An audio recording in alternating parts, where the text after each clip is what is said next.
Welcome to Norse Code, the #1 podcast for your Minnesota Vikings. I'm your host and producer. My name is James Pagoshnik. Thank you guys so much for listening. And at the other end of the tin cannon string, we have our analyst and co-host. You know him from numerous blogs and podcasts around the internet, most notably from Pro Football Network. He is Mr. Useful Human, Arif Hassan. Arif, is Ed Donatel fired yet? Not as far as I can tell, but certainly not exactly a vote of confidence coming from Kevin O'Connell. We delayed the recording today, in a hope that we wouldn't have to record 2 episodes this week, in that some news might break at the presser. No news has broken yet, and if news does break during this recording, I swear we will talk about it. But until he decides to retire himself, apparently he's going to be on the Vikings for at least a little bit longer. I need something to cheer me up. You know, the game didn't go well. I need something. If it's not going to make me feel better, I need to feel something less bad. Drop A Dave, do you have any ideas? Hey guys, how's it going in here? Is Ed Donatel fired yet? Not as far as we can tell. Into the sun, there are plans. You sound pretty happy, pretty enthused. I would say I am. You know, it's just like there's only one team that can come up short, about 6 yards short or so. But it wasn't mine.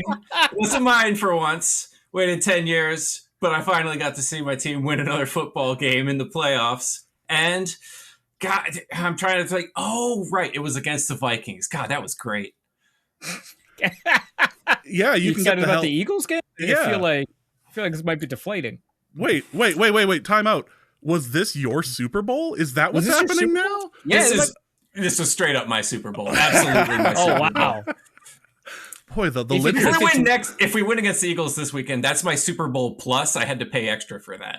Like NFL plus. Super Bowl streaming. Yeah. Mm-hmm. Boy, the idea that the Vikings are now the team that when people play them, people have won multiple Super Bowls against the Vikings. That's crazy.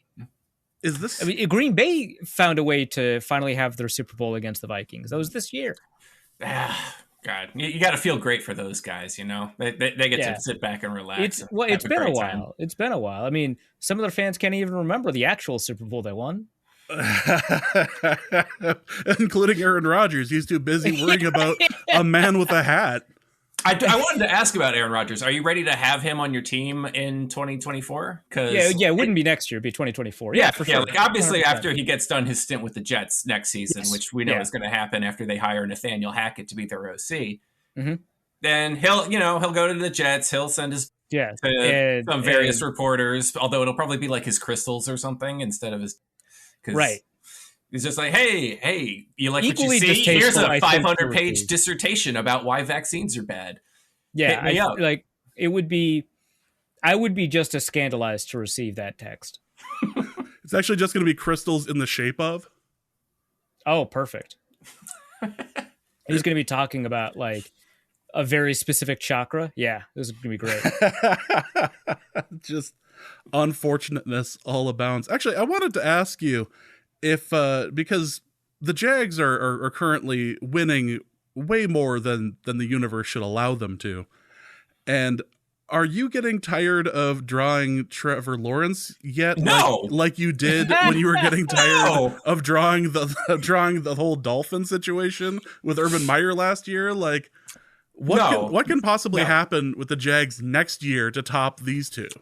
Well, the problem with the Urban Meyer thing was it was one off joke that I came up with that got way more popular than I expected it to be, but it was just the same joke every time. Look, Urban Meyer's grinding on something.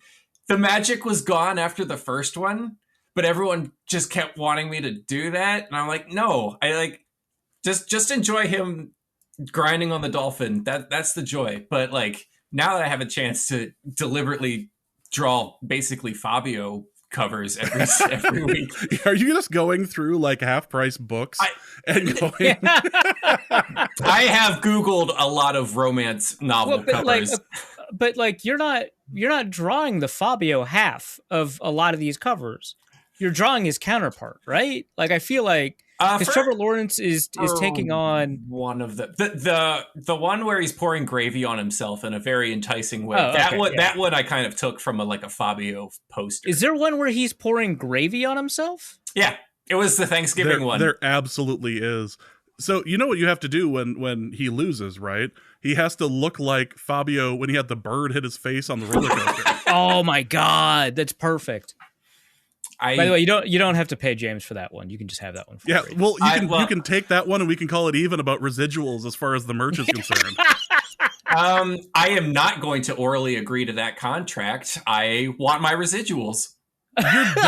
Your dog already has it and appears to be trying to chew up the Arif sauce. Yeah, we're not responsible for what your dog does with your residuals. Yeah, that's the longtime listeners of the show have known that since like episode 5. Yeah, that's been a rule. Yeah, for sure. I have one rule: if you make merch of something that I have used, I get sent a copy. And where are my shower curtains? All right, with Arif's permission, he's getting shower curtain. Is that all right? Could it be a pillow? Several pillows? The shower curtain. I mean, if you guys think it'll sell, I will definitely make an Arif body pillow. No. Yes. Whoa. Arif, shut the speaker up. I am muting Arif. Hold on. You and I need to talk after the show because this has been something long requested. Threadless doesn't even have a body pillow option, okay? There are places we can talk to people. What? You don't have contacts at Don't tell me you have contacts at Threadless. Every artist has back channels for where they can sell their lewd images. Oh, right. Okay. To the people who request those kinds to your of things. furry artist friends. Got it. Anyway, do you want Arif's body pillow to have like sort of like a fursona element or like anime eyes? No. Anime eyes, yes. Fursona. Should his persona be a turkey? No, oh God, Jesus Christ. Oh, it's off the rails. Okay, let's talk about something way more pleasant. Let's talk about the Ed Donatel defense. Okay. Do you expect Daniel Jones to ever pass that well again?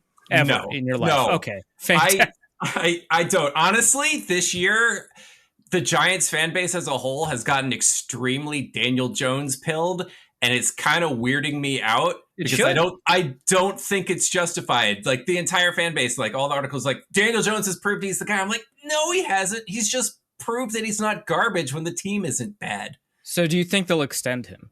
Yes. I don't think the Giants are going to have a better option this offseason. We're not going to be drafting high enough to really move up.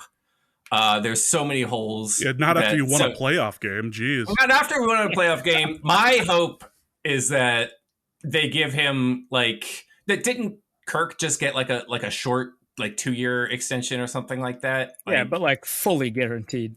Something not fully guaranteed, but I want him to get like another a shorter you want him deal. to carry a $40 million cap hit? I just don't want it to be very long. I think that's the thing. You want to reward him? I think he's proven that he can take steps forward now, and I've been really happy with his development this year, but he's still got a ways to go. So I'm okay with giving him another shot in money. I just don't want to commit to him for like 5 years because like a Kyler Murray situation. Yeah, I don't want Kyler Murray. If they can give him like a decent amount of money on a short term couple of year deal, I'm fine with that. That's probably what they're gonna do. I really worry that when Daniel Jones started ripping off runs, I really worry that we brought Vanilla Vic into existence. Like this was our like Biggie Smalls in the mirror moment. Saying it like aloud brought it to life. Like after his third run, I just sat there and went, "Oh my God, Vanilla Vic is hitting us again."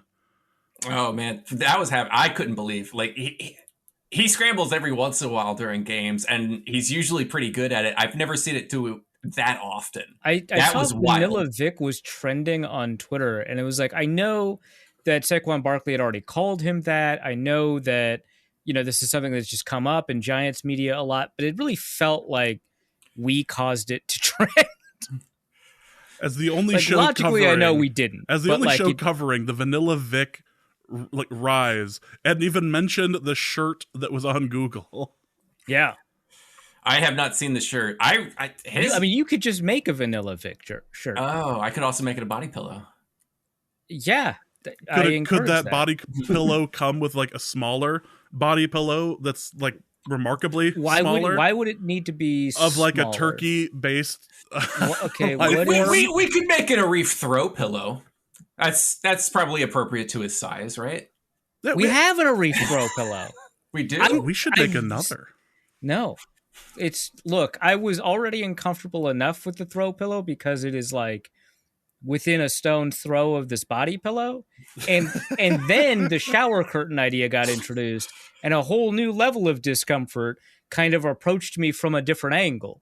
So, like, we could stop where we are, and I think we're good. I think we have capitalized on. If you want to win, you have to push past your boundaries. What do you mean win? What's winning? How do you? It's the thing the Giants did this past weekend. It's getting your chair. It's getting your chair paid for. Jesus.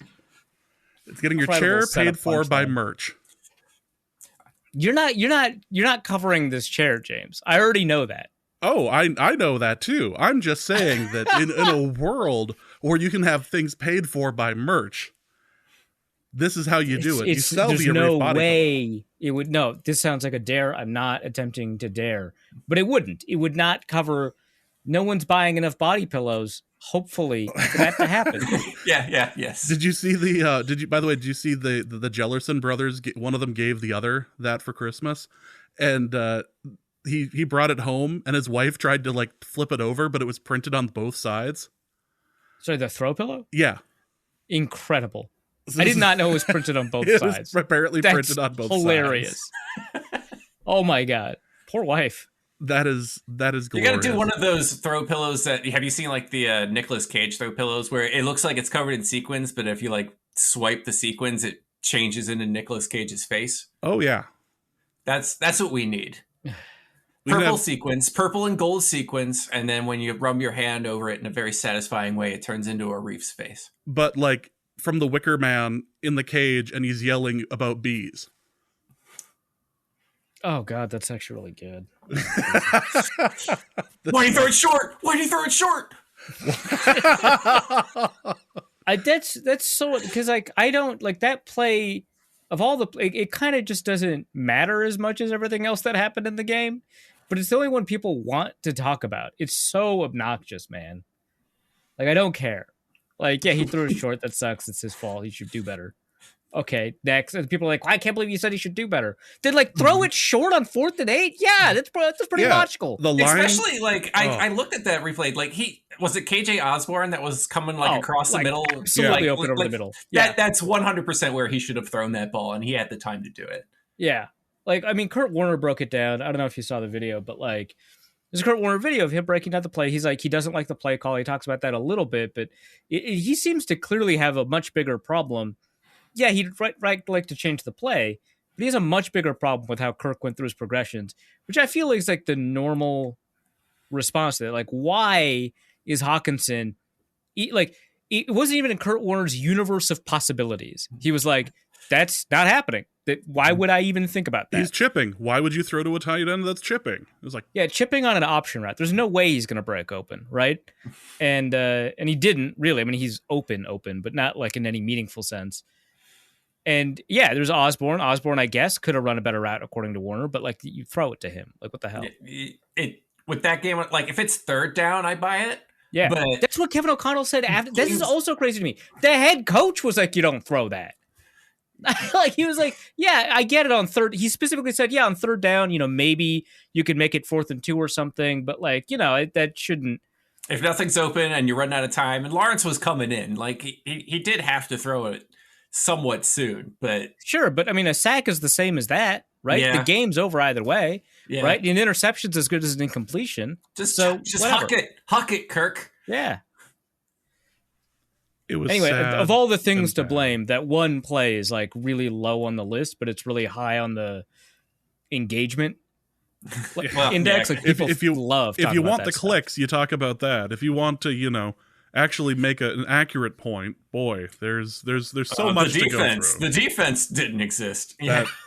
Yeah, did you see? Okay, there someone I think Arjun Menon used PFF data. They have a thing called like perfectly covered plays, where I think it's within a yard, but like they evaluate based off of the all 22 how many plays are perfectly covered, whether or not there's a receiver always within distance within a yard of a corner on the all 22, and like the average is about like 40% or something like that. There were not very many perfectly covered plays in the playoffs, but um, Tampa Bay and the Chargers both faced a perfectly covered play rate of 60%. So Dallas had a really excellent rate of perfectly covering plays. So did Jacksonville. Uh, at the very bottom of the list is Minnesota, covering at 20, 1/5 of all the plays, which someone had replied with Minnesota Vikings defense and Brett Maher agree. 1-5 is not that bad. 20%.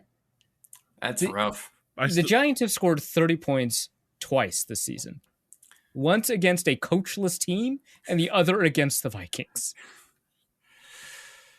That was pretty bad. That's bad, man. That was pretty bad.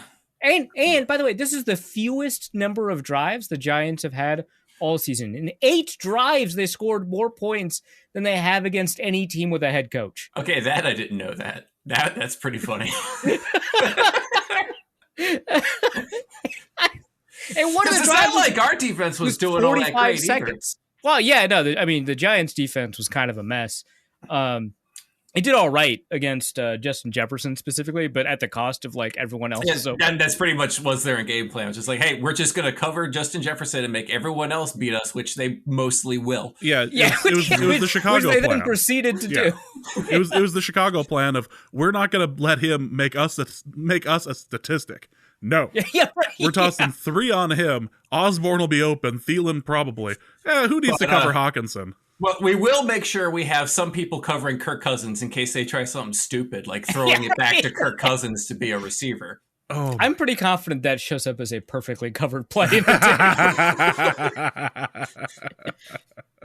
It was funny because that play, because you guys, you know me on Twitter, I'm extreme pessimist. Everything that's going wrong, I just assume is going to go wrong. When I saw that play, I'm like, oh, hey, we got a decent chance if they're going to keep doing that stupid stuff.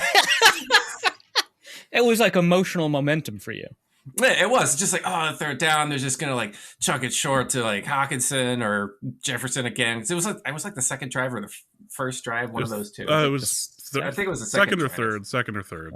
Yeah. I'm just like, oh, here comes another conversion. They're gonna stay on the fit. What? Okay. I could actually feel my face. Dumb. I could actually feel my face turning into Krusty from the GIF of what the hell was that? Like. So we did ask about that after the game. So two things. One, the officials told them fairly late in the process that they had in fact not converted a new set of downs. So the officials were like, yeah, you converted a new set of downs. We're going to set up. They moved the sticks. And they started moving the sticks back pretty late in the process. And so the Vikings didn't like have a second, like, because all of their like, that's not your that short was supposed to be play, a first down. So that's basically what you're saying. That was supposed to be a first down play.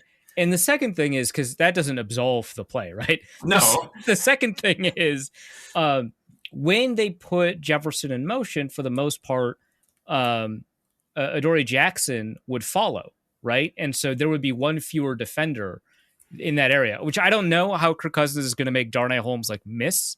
Right, like that's not a. Well, when I think dangerous, I think Kirk Cousins. Right, I mean, at the time, you could have argued there were 2 Vanilla Vics. No, you couldn't have, but you know, I don't think you Kirk could have Cousins argued. Had been running better than he has in his entire career. So, like 200 whole rushing yards. Incredible. Still not sliding with his feet. Still going to the turf with his head. Yeah, he doesn't know the meaning of giving up, and sliding is quitting.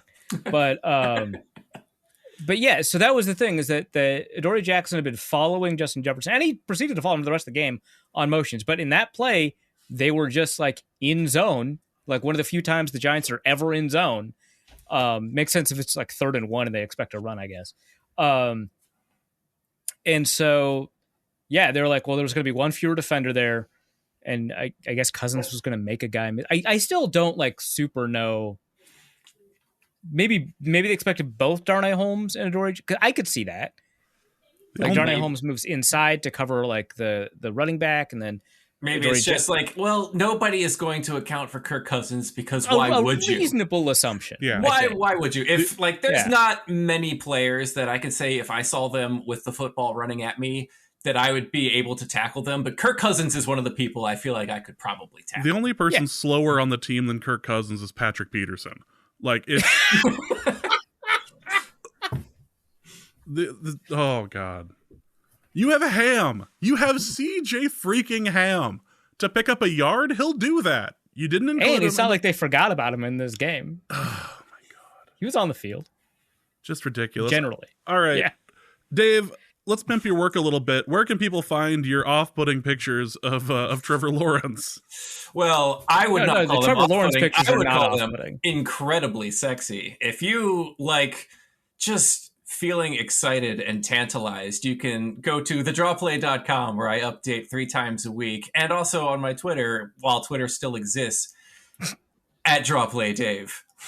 And on Instagram at DrawPlayDave, where you get to see even more sexy Trevor. That Even more than on your website? More on the web. Yeah. There's stuff I post on the social that doesn't make it on the website because the website's normally just like the pics and the comics. Like the miscellaneous stuff I draw, like Arif as a turkey, doesn't end up on the website. That's on your Instagram? I don't think that one in particular, but I probably will put it up there. I was gonna say that one for sure was on Twitter because I screenshotted that and bookmarked. Yeah, it's an emote in our server. It is. I know. It is in fact. You guys have way too many of my drawings as emotes. It was. Okay, I don't think we have enough. It was enough. just actually super easy at the beginning because it was like, oh, we need to like have a bunch of emotes for people to emote with. Oh, is there a verb? Anyway, you know, we should just get this done. And I was like, oh, the easiest way is just to go through all the Vikings comics on Drawplay David, just yoinky sploinky steal them. And they're the emotes now. So that was just laziness, really.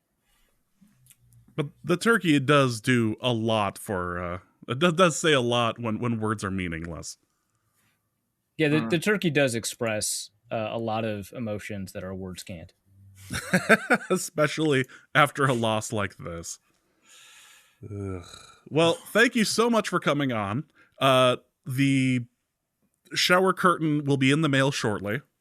Thank you. You can very much appreciate it. I will send you some body pillow designs, and we'll talk. We will talk. I want to apologize to your wife for who's going to have to see this thing. I don't think this is going to be somehow. This is not going to be in like the top 20 things that he specifically has drawn that has disturbed her. Yeah, about to say, like, she married me. She knew what she was getting into. I would hope. Otherwise, it'd be an amazing deception on your part. It's like I know I've hit something big when even she goes, Dave, what the What is going on here exactly? And why is everyone at the grocery store asking me about dolphins grinding things? Dave, why are people messaging me about Kirk's fat dumpy? Oh God. It's your fault. It is my fault. I made that guy. You propelled him into superstardom, and I that was amazing. It was like 10 o'clock at night, and I was just like aimlessly browsing Twitter, and I just checked my mentions, and I just see Kirk's fat dumpy liked your tweet, and I laughed until I was crying for 10 minutes. It's just one of those moments that hits you at the right moment. I'm like, all right, yes, I have to share this. The world needs to know about Kirk's fat dumpy. And now we are definitely all worse off for it. Yeah, life has gotten. You guys have a weird definition of better. Yeah. Did you watch the game on Sunday? That's kind of where we're at. Well, thanks for coming on, man. Really appreciate it. Thanks for coming on, and we'll talk about these throw pillow designs and body pillow designs. We will. Hey, best of luck to the Vikings next week. Yeah, that. Yeah, don't. I hope you lose 48-22 again. We probably that sounds exciting. Will. Probably will. What do they say at the end of those MXC episodes? You remember the MXC TV show that was on Spike? Don't get eliminated. Have fun. There you go. Well, thanks for coming on, Dave. Well, I suppose now that we're like into the show proper, we can do the opening. Yeah, so that was Drop Play Dave, obviously at Drop Play Dave. We're gonna let's get into just a little bit of shilling. If you enjoy the show and would like to help support us financially, there's a couple of different ways you can do that. You can go over to patreon.com/Norse Code and go there for $3.50 a month, or you can get the yearly subscription. You get access to stuff like the bonus material. You get access to the Discord. The third year-end show is going to be up there here, I think about a week or so. And that includes stuff that you haven't heard before as well. So if you're interested in the Christmas stuff, if you enjoyed the Christmas show, rather, you get a third one at the end of the month here over on patreon.com/Norse Code. Special thank you to Landon Balster. Thank you so much for signing up. Also, you can go to paypal.me/Norse Code as well, or you can get yourself an Arif throw pillow, possibly more soon, but an Arif throw pillow nevertheless, over at norsecode.threadless.com and head over there. I'm working on getting a design slightly bigger as well, so we'll see how that ends up going. But let's get into the review of the Giants game, and we're not going to spend much time on this. We've quite frankly, we probably spent too much time on it already.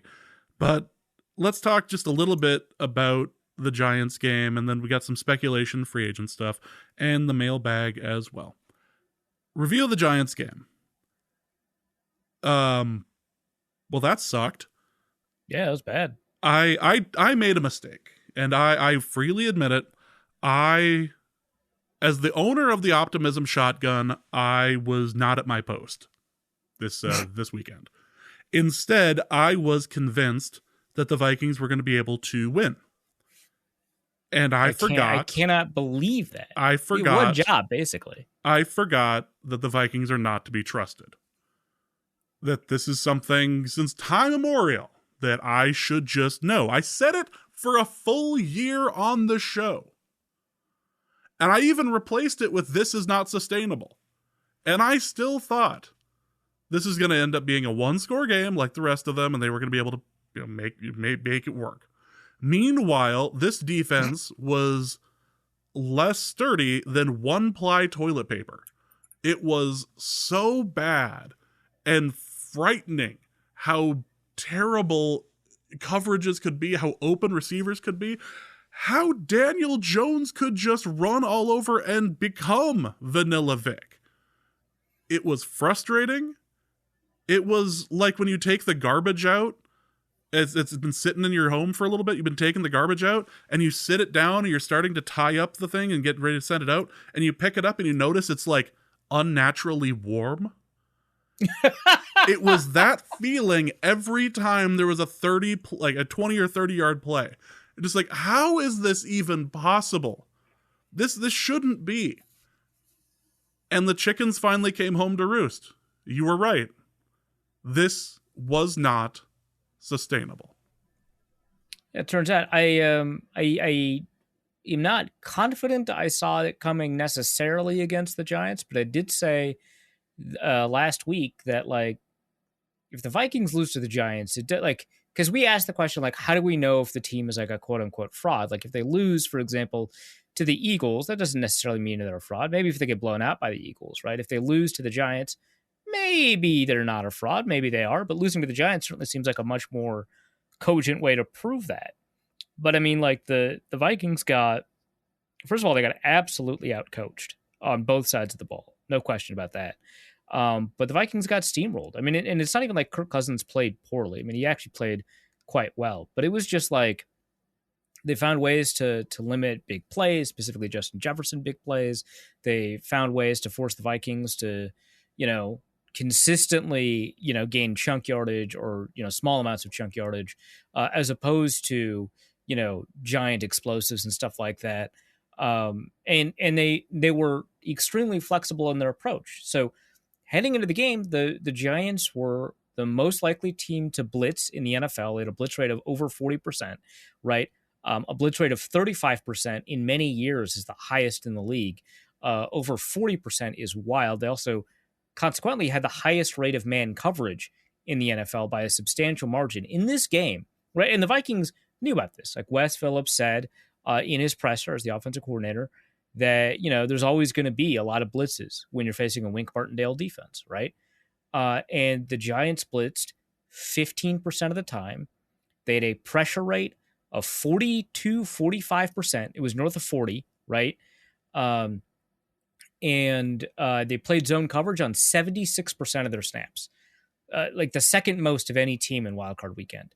Like they just, and the Vikings, like, who've been playing against, defenses playing a bunch of zone with front fours, rushing. They've been doing that all year, and they could not figure out a way to really handle that opposing defense. It's, again, not like the Giants defense played out of its mind. I mean, the Vikings offense found ways to get yardage eventually, but it slowed them down and limited them. It forced them into, situations where they would punt, or as opposed to, like, in previous times they wouldn't, or fourth downs that they wouldn't necessarily get, right? So, yeah, I mean, they just got out-coached. And then on the other side of the ball, I mean, what is there to say, right? I mean, the Vikings defense was some of the worst defensive play I've ever seen. There's, like, Daniel Jones has hit above 8 adjusted yards per attempt. Adjustments mean if you give 20 yards essentially for a touchdown and subtract 45 yards for an interception. So it's yards per attempt plus those bonuses. He's only been above 8 3 times this year, including the postseason. One against the coachless Indianapolis Colts, right? One against the Houston Texans. That doesn't count, right? And he only threw it 17 times in that game anyway. And once against the Vikings. The Giants have only scored 30 points twice. The Colts and the Vikings. Like, I don't know what to say. It's brutal, bad, awful, no good, repugnant, terrible, repugnant, disastrous, absolute, catastrophic. Just a minefield of despair. This guy's only had a passer rating above 100 in like 6 games this year. Like, he's not a good thrower, is what I'm trying to get. Like, he doesn't throw the ball well. He's not. I feel like we're doing the bit with Chris Farley, where he's just doing the air quotes repeatedly on Saturday Night Live. He's not what you'd call a quarterback. But yeah, in this game, he had a passer rating. Remember, in the first Vikings game, he had a passer rating of 92.8. In this game, he had a passer rating of 114.1. Just like, come on, man. And they were even able to, like, sack him a number. Like, it's not like the front four played awful, right? It's everything else was just a collapse. Again, lowest rate of perfectly covered plays in the NFL, 20%. I just, like, what's the point of Ed Donatel? I don't understand, like, what he brings. If this is the level, like, because again, the defense is not like this substantially underinvested unit. You've only got rookies or like past their prime vets or anything like that. It has a healthy mix of like star quality talent, role players, veterans, rookies, people who are maybe a little bit past their prime, people who are in their prime, people who are about to hit their prime. It's got a good mix, right? The talent is basically there to be a functional defense. Like, you can't tell me that like Dalvin Thompson, Harrison Phillips, Danielle Hunter, and Zadarius Smith played poorly this season. There's no world where you could convince me that's the case. They played well, very well this season. Patrick Peterson is like not the most versatile corner in the NFL anymore. He's okay. He's prone to give up deep plays. Harrison Smith played really well this year.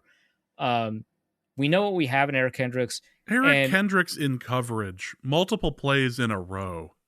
Well, that's like part of it. Like, why? Why is Eric Kendricks bad this year? And that feels like more like coaching. After the second time he got burned.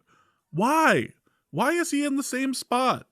Is this the only way that you can like feel happy? Is to watch a defense be this bad? Like, it is. I don't know how you do this. Oh, it was Eric Kendricks, who I like, who's been good over the years, was not good this game and kept being put into positions where he could not possibly succeed. Yeah, so like and of course Brian Asamoah gets hurt, so you can't like just throw him in there to spy Daniel Jones or whatever. But like, I mean, this defense is absolutely more talented than like placing 28th or whatever in points, right? It's absolutely more talented than a defense that would typically give this Giants team 30 plus points, right? Like when I say they scored, 31 points and 8 drives, what I really mean is they scored 31 points and 7 drives, because that 45-second drive, they were clearly not interested in scoring, right? It's just like when you take out these meaningless drives on top of it, they basically scored every 5 out of 7 drives. Are you kidding me? Your positive outcome's a field goal? Come on. There were multiple drives during this game where I almost it felt like I was blacking out. I knew how the game was I knew how the play was gonna end. I knew that it was gonna be a big score. I knew Slayton was gonna end up coming down with it. I knew that the defense was gonna be nowhere near him. They're pioneering a new form of defense where you're always 5 to 10 yards away from your receiver. Yeah. It was that always. sort of thing. It was just, and you know what really, really upset me? And this happened today. So for dinner, before we recorded, I went out to dinner with some friends, and I sat down, and we started to order our food. It's about 7 o'clock, and at 7 o'clock is when NFL Network decided to play the Vikings-Giants game. Oh, no. So it's literally the TV within eye shot. It's right at the end of Jail Beers. It's right there. It's a huge TV just playing it. And the moment that Kirk Cousins came onto the screen, I let out just an, oh my God, why? And people around me were concerned as to what was going on. Are you passing a kidney stone right now, James? What's going on? I was like, no, Kirk Cousins is on the screen right now, and I know how this ends. Oh my God, that. And as you had said earlier, the play everybody wants to talk about seems like the one that matters the least. Yeah. Okay. So first of all, the previous, in terms of criticizing Kirk Cousins, right? The previous play, I think, has just a little bit more meat on the bone, but it is 4th and 8 with the game on the line. The priorities are clear, right? It is. The thing about plays like this is that they kind of reveal how you think about football in a very clear way, because it is so obvious to everybody what the possibilities are here, and they disagree. And when it is obvious to people what the right answer is, and they disagree on what that means, it drives tons of conversation. I mean, just take a look at all those badly written math problems that, because people learn order of operations differently, they come to different answers, right? And that draws all kinds of arguments online, even though it just doesn't, it's a made up, there's not even things attached to these values, right? It's just a math problem on the computer screen. We are all arguing about it because we know that we're right. And I have lived my whole life knowing that we're right.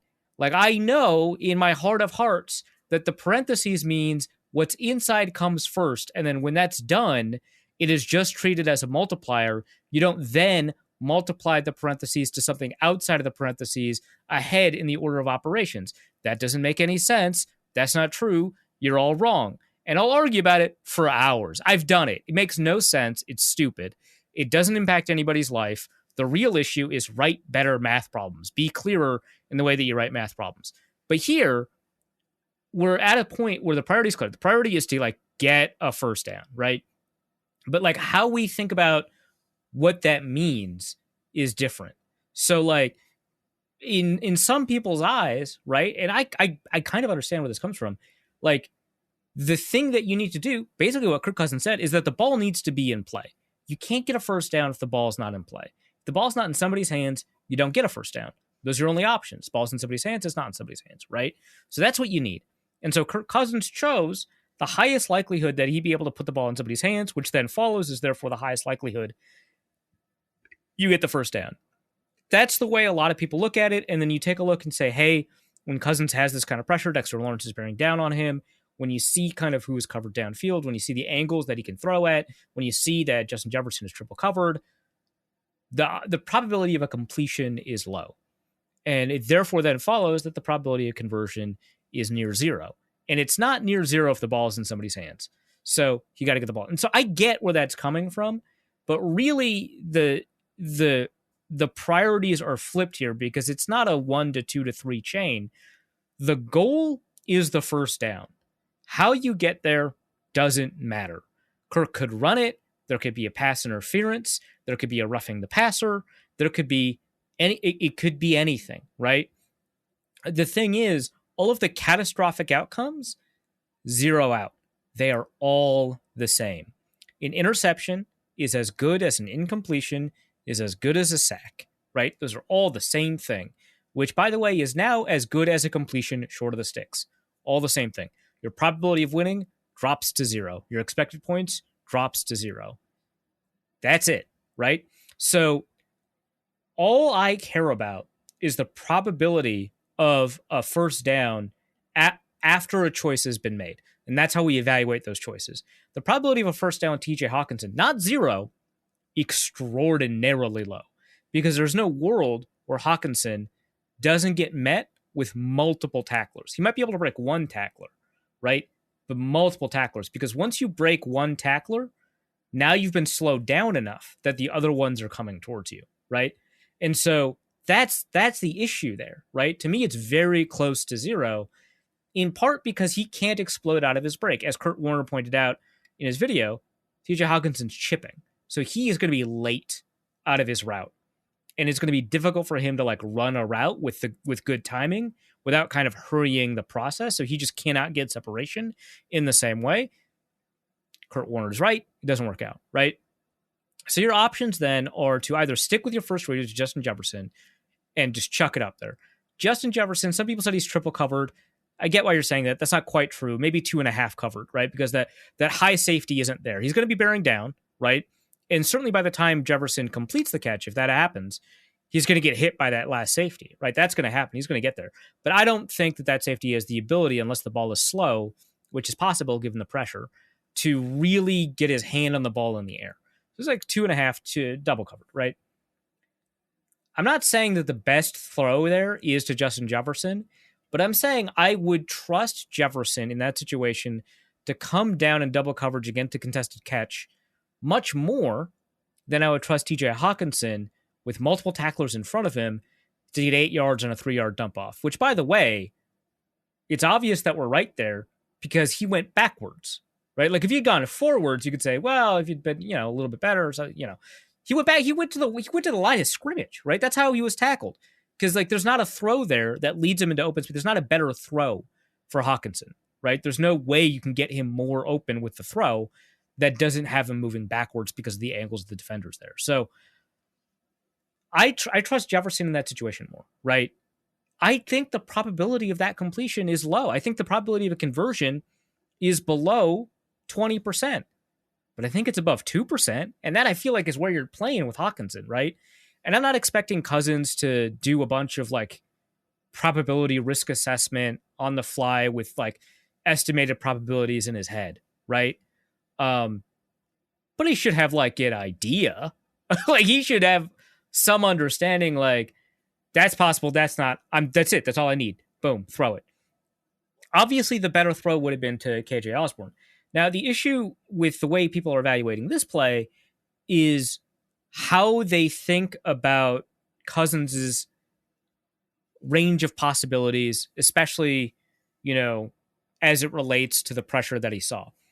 When he's at the top of his drop, he is not pressured. And by that, I mean, he can step into his throw without it being altered, right? He can't take a step forward because at that point, Cleveland is already getting beat. And so if he's looking down, which he shouldn't be, he should just be kind of feeling pressure out. But if he's looking down, you'll see only Dexter Lawrence's body, right? Like he's not going to see Cleveland in front of it. So in the sense that he knows that pressure is arriving, he's pressured, but not in any sense that like Next Gen Stats or Sports Info Solutions or Pro Football Focus or most people would consider that to be a pressured throw. So he's not pressured at the top of his drop. At the top of his drop, Osborne is about to break open. And here's the cool thing. Osborne runs his route a little bit too deep. He should cut it shallower, right? Just to prevent the defensive back from cutting underneath. But if Cousins throws at the top of his drop, he can dictate the direction Osborne runs by putting the ball there, right? because Osborne doesn't get out of his break. This is by design. Most players are like this. When Cousins is at the top of his drop, he gets out of his break at the point where Cousins should be releasing the ball. And it happens a little bit later because he declined to Jefferson and his eyes dropped to Hawkinson, and now the pressure's arrived. And he'd already oriented his footwork to throw to Hawkinson, and now it's impossible. There's no way, right? So he should be throwing the ball before Osborne breaks. Osborne gets his head turned around, looks where the ball is going, and chases it, because at that point it's no longer a route. So Cousins can, in a sense, throw Osborne into the correct route or throw him open, right? And Osborne, catches it or he doesn't catch it. If he catches it, it's a first down because he's already past the sticks at that point. I think, and here is where I'm like disagreeing with the Hall of Fame quarterback Kurt Warner about Cousins' range of possibilities here. Obviously, like, of the two sources here, you would like trust Warner more, I think, out of the gate. Fair, right? I get it. But my case basically is that, so Warner doesn't like to throw to Thielen, right? And the reason is because it is Cousins is on, obviously he's always going to be on the near hash because you define near hash by how close the quarterback is to it. But Cousins is on the near hash, or the hash closer to the camera, essentially, on the broadcast angle. And he has to throw to the far sideline, right? Which is like not a great throw. If it was like play action and Cousins is rolling to his right and he rolls to his right way more than he rolls to his left because quarterback footwork, I wouldn't even want him to consider that throw. So it is like, it makes sense, right? And you're throwing a bucket throw in one of the most difficult situations. In a piece I wrote for Cousins, and this is why I think actually you should do it. One of the pieces that I wrote about Cousins' best routes is he throws the corner route better than almost anyone in the NFL that isn't like a Patrick Mahomes level of quarterback, right? His ability to throw the corner route is fantastic. And it's actually one of the hardest throws to make in football because you have to pinpoint it so that the receiver isn't led out of bounds, right? And so you can catch it, right? Because it's a sideline route, but it's the only one where the ball is going in the direction the receiver doesn't want to be, because like bench routes or quick outs, if everything is thrown on time on like a speed out, the receiver is going out of bounds, but it's a kind of the plan on a speed out, that the receiver, like, being able to turn up field is like kind of fine. And the timing of that route usually gives you enough latitude that you're not literally throwing the guy out of bounds. He'll usually have the ability to catch it on the sideline before, stepping out. On a corner route, you just don't have that ability. So you're throwing a very precise amount of not out of bounds, but you have to throw it when there's almost always a defender closer to the ball than the receiver. And so you have to get it over the defender, or you have to get it just out of the defender's reach on, like, say, a back shoulder. It's a tough throw, and it's made even tougher when you're on the opposite hash. The thing is, Cousins does that. He is so good at that throw. And, like, that has to be true, right? Like, how often do I praise Cousins? But, like, he's so good at that throw. And Stephon Diggs feasted on it. Justin Jefferson is amazing at that route, which, like, shock, news at 11. But, Thielen's also good at it. But, like, that kind of throw, that kind of bucket catch over the defender, over the head of the receiver, right into his... It's a throw Thielen is great at catching. He's so good at catching that kind of throw. That's the thing that made him so appealing and exciting, like in 2018 and 2017 with Case Keenum. Like, he's so good at that. Again, not a high probability. Like, I don't think that is a 50% completion, right? I think that is probably higher than Jefferson, though, with the double team. But I think that's like a 30%. I think AWS would say it's probably like 20%. I think with Thielen, with Cousins, with what you're working with, that's like a 30% throw. That's, again, better than the 5% with Hawkinson, right? And that's probably the throw I would want to make at the top of his drop. Because, again, at the top of his drop, he has all the space he needs to make the throw right away. The reason is because the receiver is even with the cornerback. If you're even, you're leaving, right? The receiver's even with the cornerback. He is open, and you just throw him open, and I think that that's possible. Osborne is the best possible throw here. But all three receivers are better options here than Hawkinson. Some people said Cook was a better option. Yeah, I guess technically, but that's just not my universe of possibilities. He's like flaring out. You'd only get to Cook if you're third or later in your progression. By that point, Dexter Lawrence has already arrived. If that's happening, you have to float the ball over Dexter Lawrence. If you're floating the ball, that gives defenders much more time to get to Cook, and he'll have to make someone else miss. I do think Cook is more likely to make someone miss than TJ Hawkinson, who, again, he had a great game. I don't want to like diss him for like his inability to turn that 3-yard catch into 10 or 8. Like, fine. But like Cook is more likely to make something of that happen, but that is a tough throw. So yeah, I guess Cook is technically strictly a superior option in some ways, not at the point that he ends up throwing it to Hawkinson, because at that point he has to turn his whole body. But like at some level of the way that play breaks down, sure.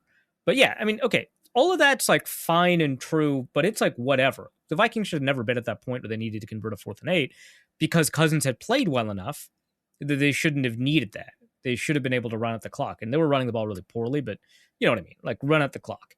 The 3rd and 8 Cousins thinks is a worse throw. I disagree. It wasn't great. You know, it like he drops it into the breadbasket of KJ Osborne, which if he's completely open is great. That's where you want it. But he's not completely open, and the defender had the ability to get his hand in there and knock it out. And yeah, you're right. That wasn't an accurate throw for what you wanted to do, but I think it was always possible on that throw for Osborne to convert. It was almost never possible for Hawkinson to convert. And Cousins thinks in terms of completion, not in terms of conversion, right? He doesn't reorient his, and this is one of the issues that I've had with him, and it seemed like it was fixed throughout the entire year. Maybe it has been fixed, and he's just reverting to an old habit. But like he does not change his priorities based on situation. He doesn't say, my goal here is to do X. It's always my goal here is to take the completion. The rest of it will figure itself out. I want a better completion more than a worse completion, but I want a completion. And it's like, I get why through most of the game that's your goal. But like right now, because the ultimate goal is to win. The best way to win is to convert. The best way to convert is to throw good passes that will result in a conversion if they're caught. If a pass is caught and it doesn't result in a conversion, doesn't matter, doesn't count. So like that is like the way he thinks, and he's beating himself up more for the KJ Osborne throw on 3rd and 8 than he was for the TJ Hawkinson throw on 4th and 8. It's again, we just spent a ton of time talking about this. Game doesn't matter anymore. That throw kind of doesn't matter, but it's so easy to talk about. Like I was talking like earlier, it's just, it draws so much of our discussion because it's such a great example of having two fundamentally different views on the way something should play out and having a clear solution based off of that framework and debating those clear solutions without ever talking about the framework, right? Like it's just two ships passing in the night. You're not really having a conversation about the fundamental assumptions that are undergirding what you say is the right move here. And as a result, it's resulted in tons of discussion. And he should not have been in that position. Like, the reason that you could be critical of Cousins because he's making like $40 million or whatever is because you expect a $40 million quarterback when they are put in those positions to succeed. And yeah, maybe that's true. That is true, right? Fine. But it should not, based off of the rest of his play, based off of the way that he should not have been in that position. The defense gets paid too, right? Like they get paid like $100 million, right? Should have been able to do something. You know what term kept flashing to my head? They're called flashing through my head, I suppose. After the game, actually, right after that play, and when the kneel downs were happening, and the Giants were celebrating, and I'm still sitting on the couch trying to figure out what the hell just happened. Situational masters. That term that kept getting used all year. That the Vikings kept finding themselves in situations, and they knew how to play through them through this meeting that they had called situational masters. That had been quite the buzzword throughout the season. And that, I think I even tweeted out, I was like, that's what we get after all that situational masters discussion all year. That's how it ends. That. I was convinced that there was another comeback coming. that this was going to end up being another one-score game because the Vikings. I mean, it was a one-score game. It that was, as it turns out. But let's God, there's so many angles you can take on this, but I feel like at this point we're just beating a dead horse over what ended up happening, and there's not much more to talk about. So we can kind of transition from this into some discussion about what the team looks like next year, because there's going to have to be a lot of soul searching, because a lot of your favorite Vikings are probably not going to be on this team anymore, or at least are going to end up having to be restructured. And the first person I can think of as a possible restructure candidate is Dalvin Cook, who was not good. No. And like, the thing is, I don't know that like Dalvin Cook had a lot of holes open up for him to run through. I don't think the run blocking in that game was like particularly good. I don't think that comes like as a shock to anybody. But it's tough. But the problem again comes into what our expectations are based off of an investment, right? It was weird when Zach Hiller tweeted out. Zach Hiller is the agent for Dalvin Cook. It was weird when Zach Hiller tweeted out like, so many Vikings fans think that this team doesn't run through Dalvin Cook or whatever. And I think he was tweeting in response to the fact that like Jefferson wasn't getting very many targets after that first drive and they were losing. But like Dalvin Cook was playing like also very poorly. So it was a very weird whatever. But he sticks up for his client, I guess. I'm not saying Cook played well. The opportunities he had, he didn't really take advantage of. But I think that a lot of it is just, if you invest this much into a guy, you expect him to be able to produce in situations where the blocking isn't amazing. And it wasn't amazing. But like, it really kind of demonstrates how little a player like Dalvin Cook can contribute to their own production in exactly this kind of circumstance. He's been having kind of a disappointing year. I think the first couple of games were like, well, he's really close to breaking one off. And like, yeah, he was close. And then he started doing it in the middle of the season and then it went away again. It's just like kind of a symbol of all of the kind of misidentified priorities from like previous versions of this team, which is not to say, this team wouldn't in the same situation a couple of years ago, like Kevin O'Connell and Kwesi Adofo-Mensah. Let's not say they wouldn't, pour money into a running back like Dalvin Cook had that person had that much production going into their contract negotiation. But it's just like the Vikings just didn't get very much out of their run blocking. Like there's one good run blocker in that game. It was Christian Darrisaw. A huge shock, right? That Darrisaw stands out both as a run blocker and a pass protector. But like, there was one good run blocker in that game. I know PFF gave like a pretty decent grade to Ed Ingram on run blocking, and I'm not counting the tight ends. I know that Johnny Munt blocked well. But what I saw of Ed Ingram in the game, it was not great run blocking. It was mostly catastrophic pass blocking. Ed Ingram famously blocked a man into Kirk Cousins. Yeah. Catastrophic, right? The run blocking was not awful. It just wasn't good. But like, you didn't get the game that you usually get from Ezra Cleveland, who has been average to above average throughout the season. You didn't get, like, the thing about Oli Udoh is like, he is massive and you expect someone that strong, that big, with those like tools, like the long arms and stuff like that. And his natural strength to be a good run blocker, but run blocking is very much like footwork oriented, and he doesn't have good footwork. And so like that wasn't there for him. Garrett Bradbury in his return was abysmal. Like he was almost as bad at pass blocking as Ed Ingram.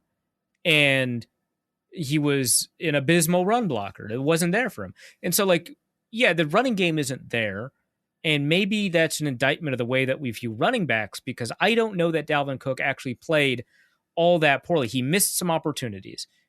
Nearly every running back, Adrian Peterson in his like 2,000-yard season, missed as many opportunities in some of his great games as Dalvin Cook did right in this game. And you would wanted him to take those opportunities, but there were just not very many of them available to him. And so, yeah, he didn't play very well. He also didn't have a chance to play very well. And I think that tells us a lot about the priorities of the previous version of this team that carry into how they approach this game. Because the Vikings were never really at a point where they absolutely needed to run the ball. Like after the first drive, which of course they were leading, after the game got tied back up and the response drive from the Giants, the Vikings never had a lead again. And so it's not like you're ever running out the clock. You're only running because it's strategically useful for you on that drive to help you score points down the road, either on this drive or later down in a later drive when you are, giving your receivers a rest, or when you're using play action, or you're using your keys, or you're taking advantage of a light box or whatever, right?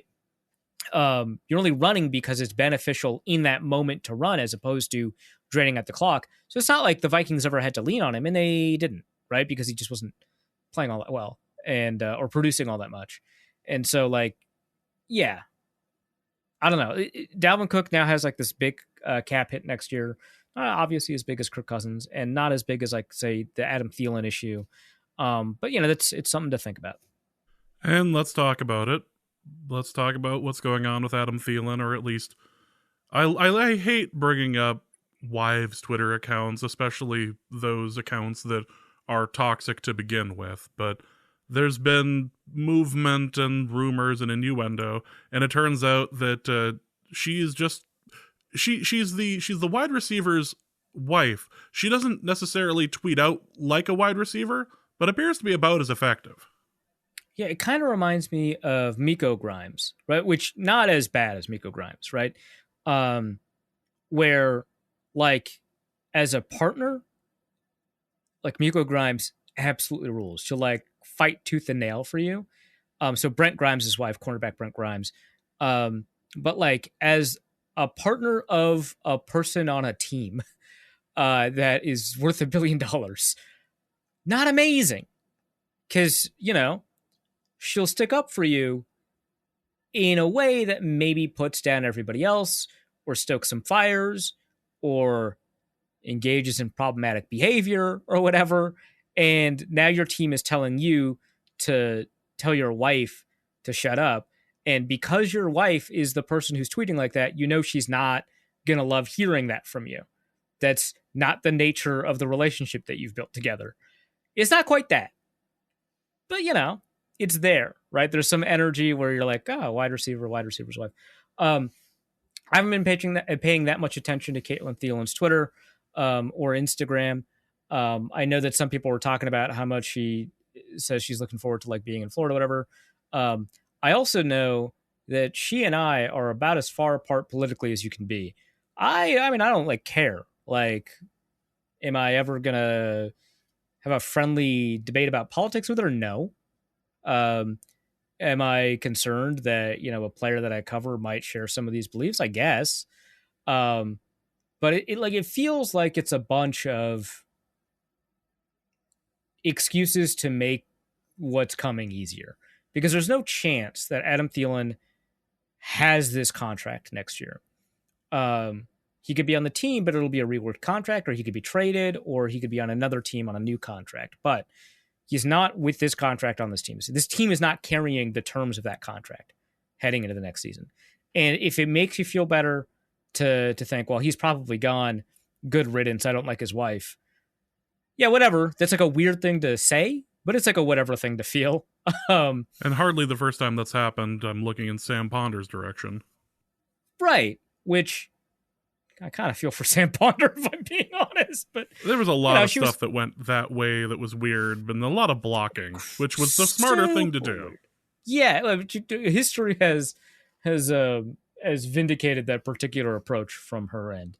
I mean, she saw a lot, like people who were, like, saying that her husband should die, like, and not even die, just, like, be murdered, right? Like, okay, yeah, if she's a little block happy, whatever. I'm like, whatever. If you need to block Ted Glover, do it.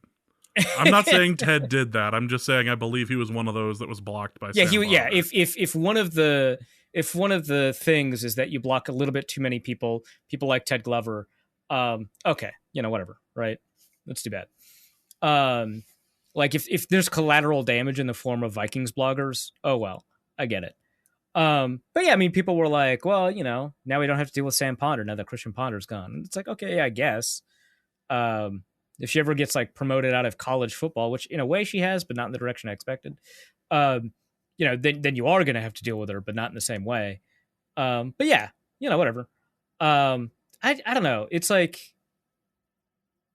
this is just like not like in the realm of things that like I profess to care about when I'm like covering teams, but like there is just a way for people to kind of deal with like losing one of their favorite players of the past 7 odd years, and that's like one of them. And like Caitlyn has become more vocal over the past number of years, and that kind of vocalness has gone in a polarizing direction, so of course she's going to draw polarizing opinions. But it's like, yeah, okay, whatever. Like she liked a tweet, this is a while ago, but she liked a tweet from like Noor bin Laden, which sounds worse than it is. But like Noor bin Laden is like Osama bin Laden's like nephew, hates Osama bin Laden. I want to make that clear. And like she is like this like MAGA super right wing, loves Trump kind of person. And she became kind of like semi famous on Twitter for being the bin Laden person who's like a super American patriot. That was like her brand. And like a certain type of person of a particular political persuasion followed her and liked her tweets. And so it was like a pretty good litmus test for the type of, that's the only reason to bring it up. It's like a really good litmus test for the type of person that, is running a particular Twitter account. If they like Noor bin Laden's tweets, that's the kind of person you're dealing with. Okay, fine, whatever. So it's like a very like polarizing, moving in a specific direction that is capturing a smaller and smaller segment of the American population. Not an insult, by the way. My political views, also a very small segment of the American population, right? But you're just going to get that then. It's very public. It's out there. You're going to get that. So yeah, some people don't like that, and they don't want their team associated with that. I deeply understand that. My issue is that Adam Thielen's going to carry a cap hit of $19.97 million next year. Yep, and people have... This is second highest on the team, by the way. People have been trying to link him to different teams, and specifically Green Bay. And I've pointed out on the show, but it is worth noting that he does in fact own a athletic training facility, like with John Kuhn of the Green Bay Packers, and it is in fact located in Green Bay, Wisconsin. So he also has one in the Twin Cities, but he does have one in the greater Green Bay area. It so doesn't matter. These connections that people make. Most players in Green Bay have a home in Minnesota. Like, and so whenever they go home, like people are like, oh my God, they're linked to Jermichael Finley might be a Viking. No, he's going home. It doesn't matter. Like he's just living in Woodbury. Like right, people do that, as it turns out. An astonishing number of them. I think Christian Ponder's house was in Wisconsin too, if I'm remembering correctly, because it's half an hour. Like it was just across the river, so it's like half an hour from Minneapolis. Like who cares? Adam Thielen found a way to make money in Green Bay. Dope. Maybe he's playing in Miami. That would be. There's a couple interesting like landing spots. Good receiving core, actually. Now that I think about that. Luke Braun upset me today with an article where he had declared. Well, he upset me today. Oh, right. Okay, yeah. Where he had declared that CJ Ham is a likely cap casualty. What do you think? Oof. Give it to me. Give it to me straight here. So CJ Ham carries a fairly high cap hit for a fullback. And it would, in theory, move the needle. Cutting him would only carry a dead cap hit of $750,000. That's the same dead cap hit as like Jesse Davis and Kellen Mond. It's not big. And would save you $3 million. These are the kinds of small cap moves that do get made fairly often as you're isolating kind of the final, hey, I need to make room for like my second round pick or whatever, right, next year. I don't necessarily think that's going to happen, especially because I think the Vikings do like CJ Ham. They used him a lot less than the previous regime did. I think you could very easily get like, if I'm being, what's his market? He's a fullback. What's his market? I think you could get him to agree to a restructured contract easily. So where's he going to go? Yeah, that's the question. Like, what team is going to end up using him properly? And Right. the Giants? No. Like, I mean, the Packers do carry fullbacks. boy, I don't know what to do with I don't know if what I would be able to like do with myself if CJ Ham was playing for the Packers. And I think I would have to wait for his retirement for me to break out the I don't Ham know jersey what again. Packers fans would do with that. I mean, they're totally fine with like people from other teams, although it happens less often in Green Bay, and even from rival teams. But like, he's not a white fullback. He's no Ripkowski. No, he's not. He's certainly he's no John Kuhn. He's no John Kuhn. Another name that has been thrown around about like restructuring or resigning is Harrison Smith. Yeah, there's only 4 players on the Vikings roster that carry a cap hit of 19 million or more. We talked about one of them. The other 2, of course, are Kirk Cousins and Brian O'Neill. I don't think anyone has a problem with the Brian O'Neill one. Yeah, if it'd be better for the Vikings if he made less money, but tough, right? Harrison Smith is at a point in his career where he's not going to be able to produce at a $19 million level at the safety position generally. Like, I don't think he has that left in the tank. He's still a high level safety, but he is not playing like Derwin James, right? Like, he's not playing as one of the top safeties in the NFL. Okay, fine. Sometimes you overpay for veterans, but the problem is that the Vikings are in a scheme that also does not advantage Harrison Smith, right? It doesn't take advantage of his skills. It also makes him look worse. And so it is overpaying for a product essentially that you can't use, right? It's like, you're buying a Ferrari, but it's your work car. Like, what are you doing? Like, it's doing the job you're asking it to do, but you're paying way more than you need to get that done, right? And so, it's not quite like driving it off road or anything like that. Like, it's still doing what you want it to do really well, as long as you know how to drive it. But you're not getting what anybody who pays for a Ferrari wants out of it, unless you're literally only paying for status value, which, in this analogy breaks down because that's not what the Vikings want. So it's definitely, not like you're asking for essentially a cover 2 safety. And, remember when Zimmer came to Minnesota, he was like, cover 2 corner, I can find that down at the 7-Eleven, right? Can't just be a cover 2 corner, right? And people loved that because the Vikings were just transitioning from a cover 2 defense that just wasn't working. Cover 2 safety, it's like pretty similar, right? Like, you can find a cover 2 safety that doesn't cost 19 million, that gets somewhat similar production as Harrison Smith got this year. He rushed the passer 12 times this year.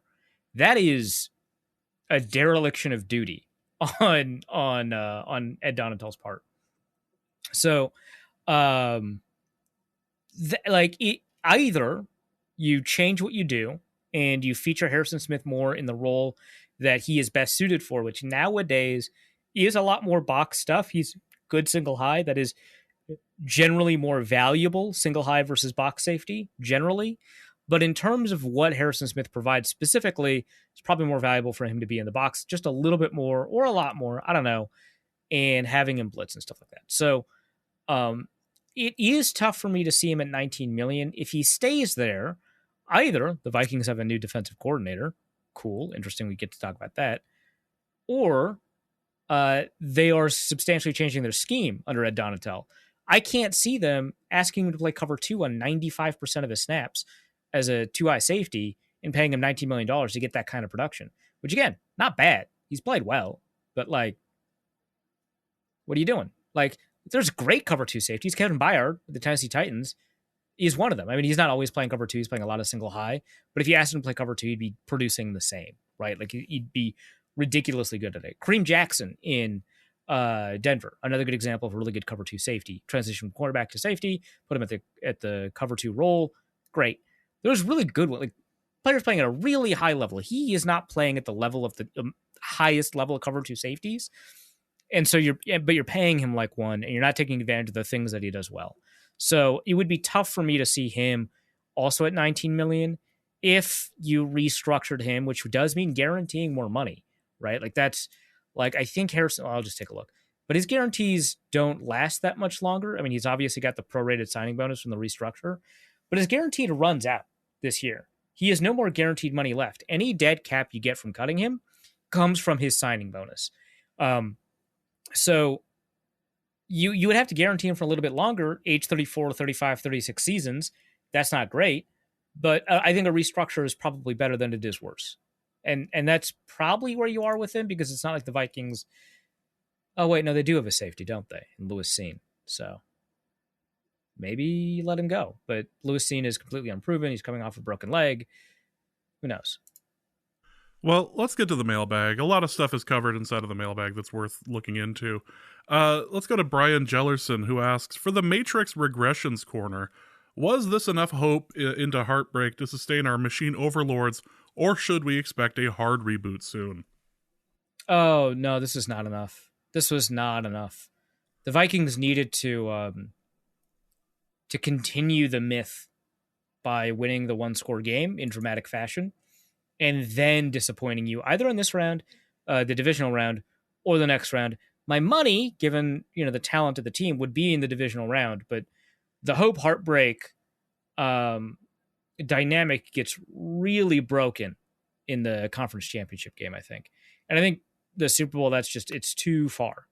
Like it's not in our realm of possibilities. So I think we were just a little bit short of like the maximal machine battery power that we could have generated here. Yeah. Beef Brewski asks, seriously, how far away is this team from being competitive? How should that inform the decisions Kwesi makes in the coming months? I mean, they made the playoffs. I'm not even saying that like facetiously. They are competitive, right? They're like the best team in the NFC North. That seems like just true, right? Like you could say the Lions are coming on and you got to be worried about them, especially if they get a quarterback. Hey, the Packers really figured it out in the end of the season. You got to be worried about them if they manage to keep Aaron Rodgers, because now he's got chemistry with these receivers. That's fine. But for now, our presumption should be the Vikings are probably the best team in the NFC North. They're competitive. Like those 11 one-score games primarily occurred against teams that I don't consider to be phenomenal, right? Like an Andy Dalton New Orleans Saints, Skylar Thompson Miami Dolphins, etc. Right? Like these are not great teams that the Vikings ended up having to go toe-to-toe with. Sure. But just slightly improving some areas of the team turns those into just 2-score wins. And that's not a given. Improvement's not automatic in the NFL or anything like that. I'm not saying they will be good next year. But if you're asking me how close they are, yeah, they're competitive. They do need to be better if they want to like meaningfully win outside of the wild card round. But they're competitive. The free agency issues that are coming up, like the fact that you've got a number of players hitting free agency that you don't have positional answers for, like Patrick Peterson, right? Or the cap hits that you have to worry about, like the ones we just talked about. Yeah, it's going to hurt the team a little bit, but at the same time, you'll have opportunities to bring people in either through the draft or whatever. Well, let's go to kind of a double question here. It's from Loyal Stooge, who asks, what are the most important competencies for a head coach? Example, play calling, game planning, culture, motivation, in your opinion. And what is your assessment of Kevin O'Connell as a coach after one season? And on what criteria do you base that assessment? We've heard from numerous authorities how the Vikings aren't as good as their record. So I'm curious how one measures coaching if record does not tell the full story.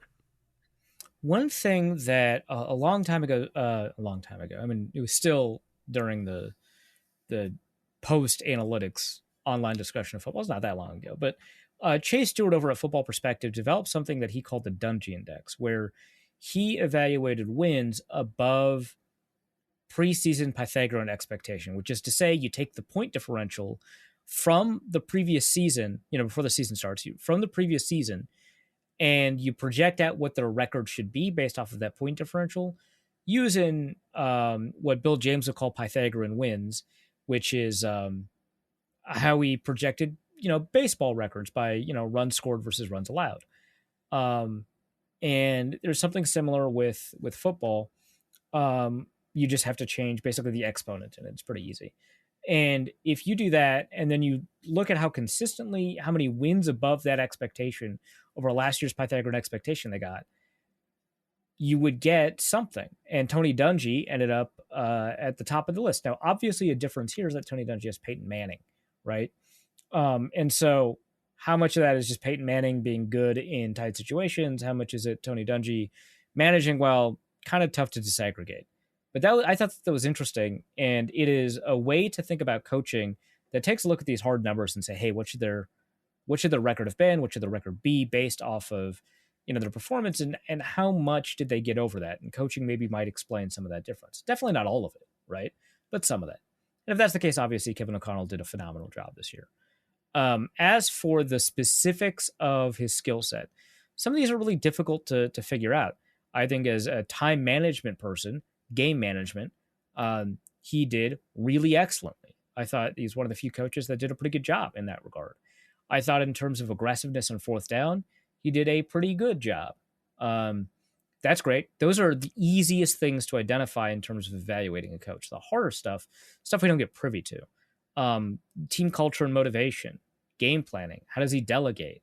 How does he train his coaches to coach on their own? How does he manage the emotions of the team on the sideline during games? How does he manage the emotions of the team in the building during the week ahead of the game? How exactly does he contribute to the skill development of the players? How exactly does he contribute to the skill development of the coaches as they develop the skills of the players? How involved is he in game planning? Like one of the competencies that are mentioned, right? If he is a play caller, how good is he at play calling? All of these things are like pretty difficult. Like the play calling one is maybe the easiest out of the ones that I identified, but these are all fairly difficult to evaluate. My read on the Vikings culture is that it is fantastic right now. And one of the things about team culture is that you don't know what your team culture is until you lose. And the Vikings have lost only a couple of times, right? I guess 5, right? But the ones that count are the first 4 in terms of this evaluation. And the team responded to those losses really well, right? They responded in game really well to dire situations. And so from a culture motivation standpoint, I would say that he did a really extraordinary job. Is that the most important element of coaching? Probably not, and that's a really tough thing to say because it's unquestionably important. When you say something's not the most important thing, you are in some ways diminishing how critical it can be to the operation of something like a franchise. But I do think that his ability to solve problems is probably the best way to put his management of a coaching staff into an identifiable, nameable skill set. And I think he did a really good job of that. He was pretty late to solving some of the problems on defense, encouraging Donatel essentially to switch up what they were doing, which at the end of the season turned into some pretty good results. Of course, against the Giants, didn't.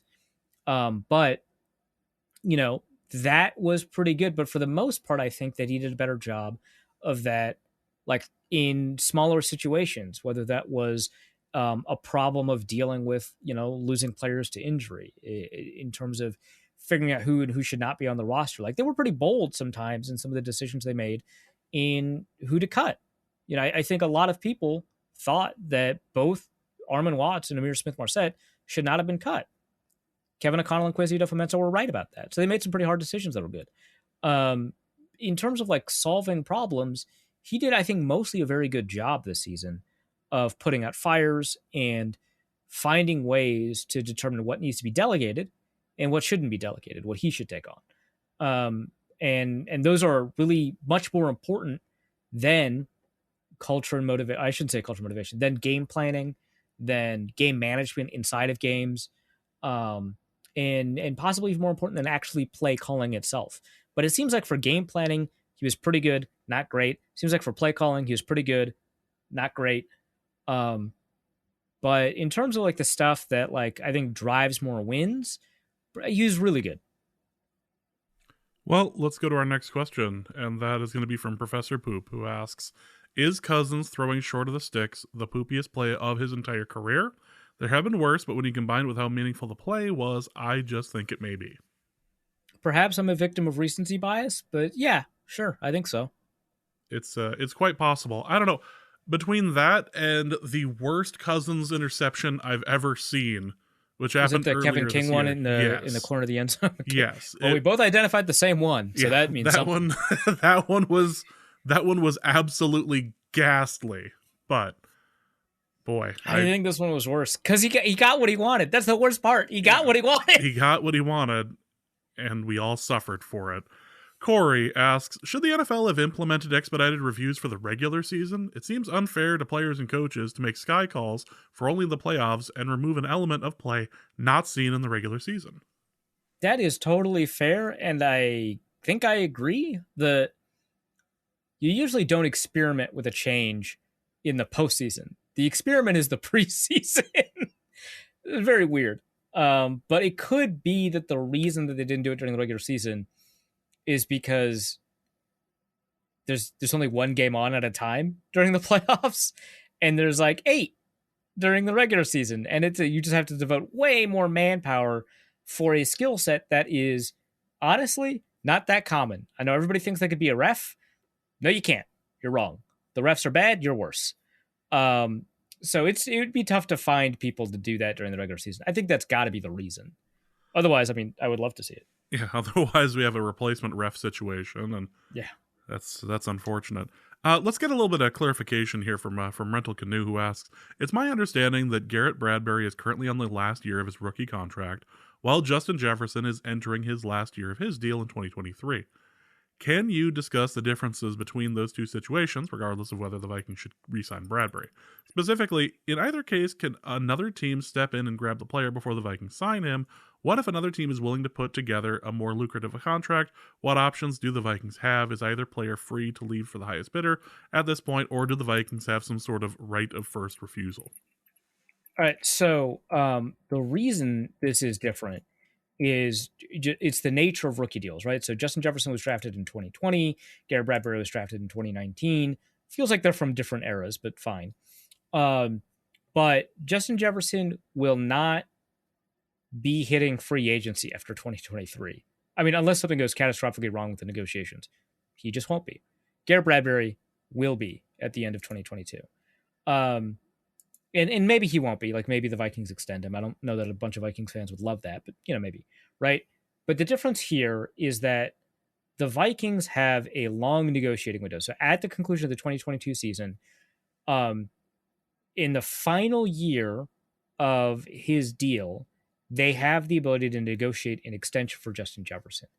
These negotiations will be biased towards the team for a couple of reasons. One is, it turns out other teams cannot offer, right? So to answer one of your questions, no other team can put together an offer for Justin Jefferson.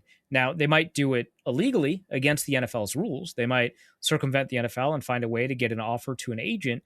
I would say that that's risky. And while tampering does happen in the NFL, the degree to that level of tampering, I don't think a team would do it.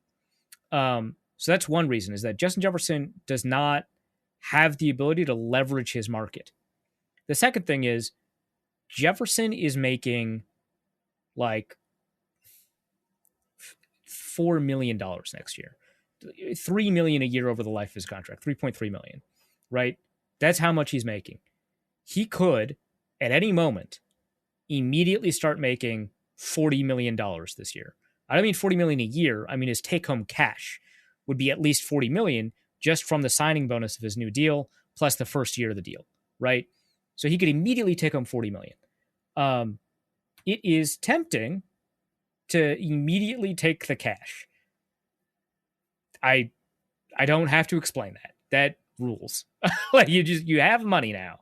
Not that he didn't have money before, but there's like a world of difference, especially when you're dealing with the millions, between $3.5 million and $40 million, right? And $40 million is like a small estimate. He could take home $100 million tomorrow if he wanted. And like, the option is to wait 2 years. That's tough. That sounds tough to me. That's difficult. So that's another thing that disadvantages Jefferson in the negotiations, because the Vikings can offer a lower deal knowing that Jefferson would probably prefer to cash out sooner rather than later, and there is some discounting that he'll do in order to take advantage of that. That's the second thing. The third thing is that Jefferson is not hitting free agency in 2024 because the Vikings are going to activate his fifth-year option, or have the ability to threaten to activate his fifth-year option. The fifth-year option is basically a franchise tag. Now, they won't be paying him franchise tag money because they didn't draft him in the top 10. crazy as that sounds. And so he'll be paid the transition tag. Because he's drafted at 22 overall. And so the transition tag is less money. It's a fully guaranteed contract, right? It's a 1-year deal essentially that gets added onto his 2024 deal. So the Vikings will hold the possibility that Justin Jefferson doesn't get to hit free agency until 2025. So he has to wait 2 years till he makes money. And the Vikings know that they've got control of him until 2024. And so he won't be making top 5 receiver money if they activate his 5th-year option. Maybe he wants to make that money, right? And so you've got that third thing, right? So you have the fact that there's no market except the Vikings market, and that market won't appear for 2 years. You've got the fact that there's some level of quicker gratification on that money, and like like if you're an agent trying to explain to a player or anybody, like if you are my agent and you are explaining to me, Arif, don't take this deal that's going to get you $100 million tomorrow. Like the bank account will suddenly read 100 million instead of 200 total. And don't do that because you could make 110 million if you wait. And it's like, what am I going to do with that extra 10? Are you kidding me? Like that, like it just doesn't cognize, right? Like it's just like, no, I'll miss out, man. I'm fine. I have a mortgage. Like come on. Like I get like, so there's that, right? And then the third thing is there's something aggravating those first two things, which is the fact that there's a 5th-year option. So not only does he have to wait a year, he has to wait 2 years. So that's why the Vikings want to get that deal done sooner rather than later. This is the window with which they can activate the 5th-year option. They could decline it or they could activate it. And I think they have until March to make that decision. If they come to a deal with Justin Jefferson before then, hooray. That's like the thing. Other teams cannot talk to Garrett Bradbury or Justin Jefferson until they are 3 days ahead of free agency, which is 3 days before the contract expires. For Garrett Bradbury, that is like the first week of March in 2023, right? For Justin Jefferson, teams cannot breathe a word about how they're interested in him until March of 2025. So no teams can come in and snipe him. There is the possibility that some teams have reached out to Garrett Bradbury's agent and sent out some feelers. It would be illegal, but it wouldn't be unheard of. And that's definitely going to happen at the Combine. At the Combine, all the GMs are there. All the agents are there. They're going to talk in a way that's not traceable and probably talk about players like Garrett Bradbury. Like, hey, a team might just say to an agent, hey, I like that Garrett Bradbury guy. He seems like a $4 million player. And an agent's going to be like, yeah, that $4 million, I mean, he doesn't seem like a $4 million player to me. I mean, he's a starter. He started a bunch of games. He's one of the smartest safeties you're going to find to me. So he sounds like a $6 million player to me. I don't know. We haven't started negotiating in the market yet. I don't know what his market's going to be. But to me, I'm putting out feelers. It feels like he's a $6 million player. And like they can do that without like violating the rules. Which if they were caught, that would still be a violation. But like, they can play this game where they tamper. But they're not going to do that with Justin Jefferson because he's 2 years out. And there's a lot of steakhouses in Indianapolis. A lot of steakhouses. A lot of conversations. As it turns out. Josh S. asks, random scenario, would you entertain the idea of trading Za'Darius and pick 22 to the 49ers for Trey Lance? Do Me? we really need, no. Should the Vikings? Probably. It's like, do we really need that kind of depth? At safety? Probably not. Yeah. I mean, we got a guy coming back with a broken leg, but still, like... I mean, yeah, but like... Yeah, because that's 2 injured safeties, right? That's Lewis Seen and Trey Lance. That's tough. Yeah. Let's go to... we got a couple questions on this. Kenneth Allen asks, for Arif Hassan's B-Economy Corner, do you think the Steelers would be worth more as a franchise if they permanently switched to their Bumblebee uniforms? He only asked this because when he asked... Okay, so... Kenneth, I'm just going to reveal what you DM'd me without your consent. I'm almost apologizing here. So a while ago, he had asked us, like the show, what should he do about like this B ethics class or whatever that he's having? Or like, how should I bring up B racism in my discussion of B ethics? And like, I shut it down because that's dumb and stupid. And then he DM'd me like this week, like, okay, honestly, so you made fun of it. You said it's dumb and stupid. It's not happening. It's happening. And he gave me a screenshot of the books he has to get, and one of them is Beconomy. And I just got mad at that title. I want to find whoever came up with the title Beconomy and have a polite conversation with them. Yeah, I'm sure it would be incredibly polite. I've seen what you've done. I've seen the things you've said to Luke Braun over Twitter, and he was apparently in your vehicle. Polite? I only wish the best for Luke Braun, and because his life is eternal torture, it's to resolve that situation as soon as possible. I feel like that's doing him a favor. Yeah, probably. Patrick O'Neill asks, for the Bewitched corner, God, if your own hive employed a similar defense to the 2022-2023 Vikings this season, what level of sorceress would the queen require to overcome the hive ineptitude to actually defend the colony? # Bewitched.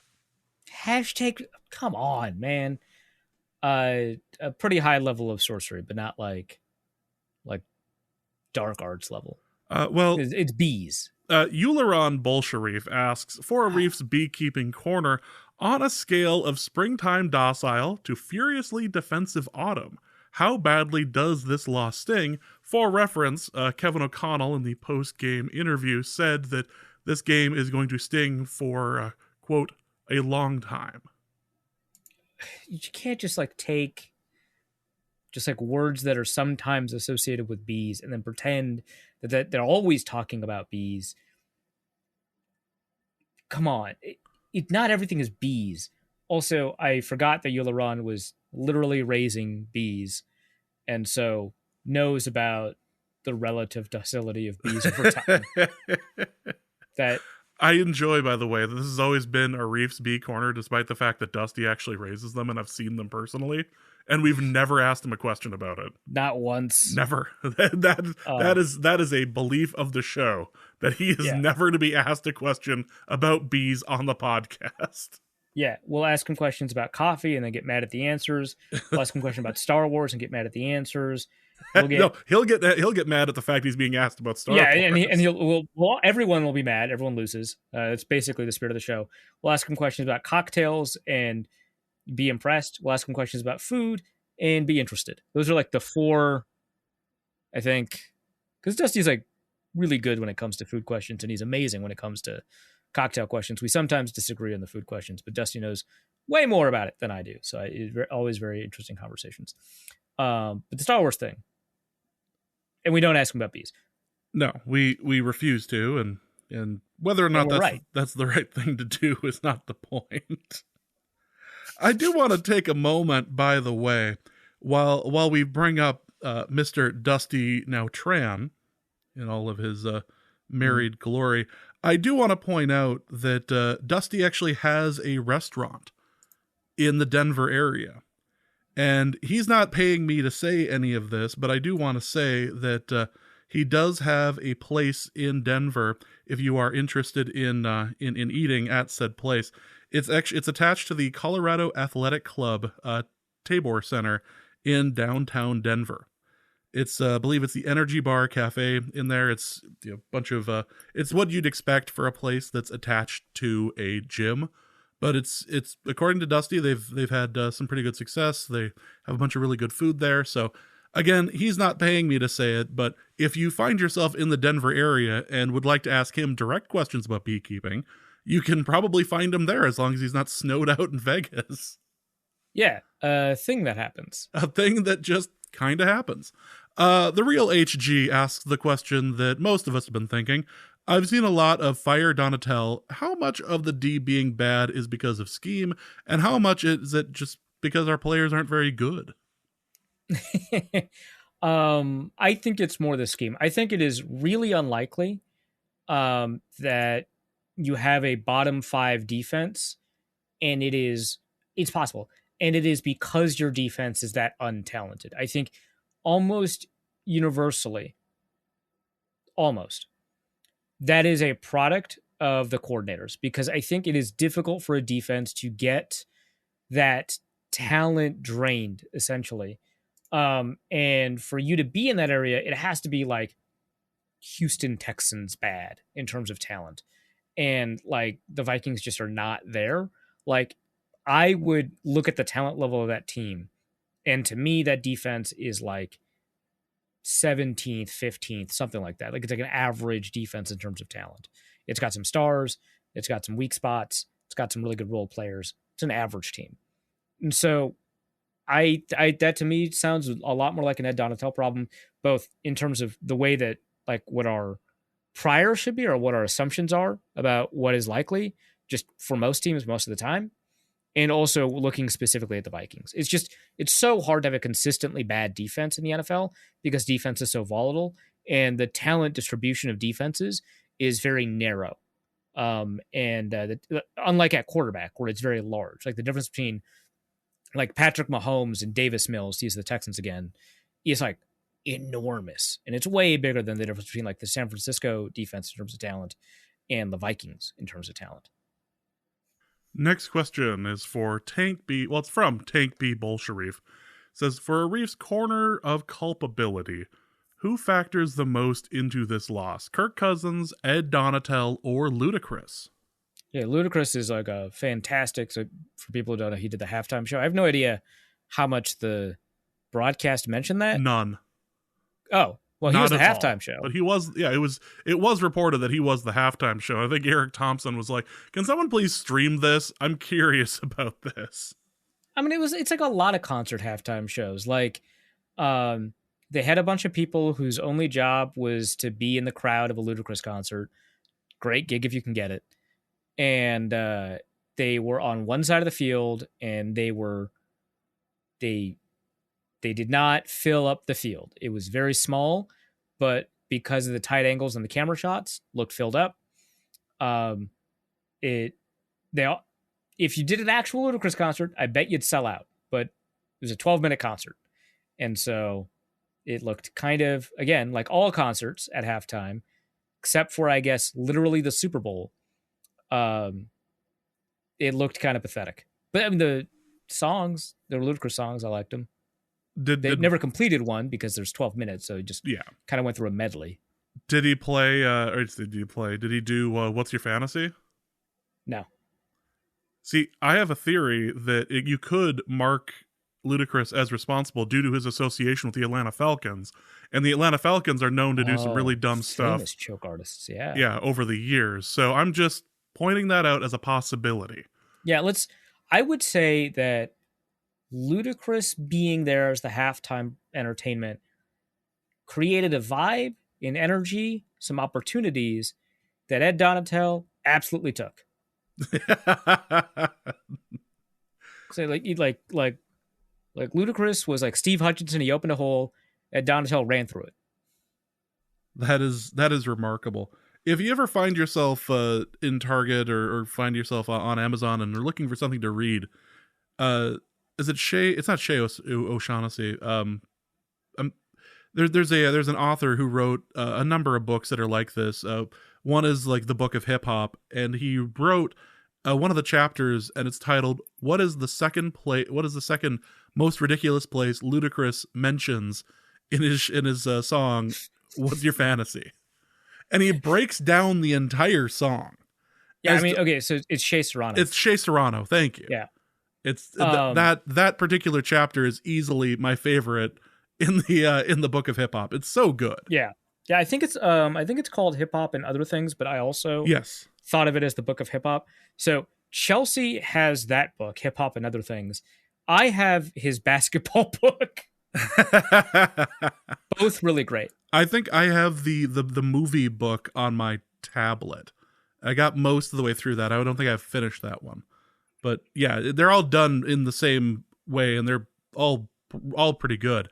But yeah, so he wrote for Grantland and then The Ringer, and he is like the most Ringer guy, where he just like asks these like crazy questions. I was going to say ludicrous. These crazy questions about a topic that a lot of people are very passionate about, and the question is always like, "Oh, I never thought about that.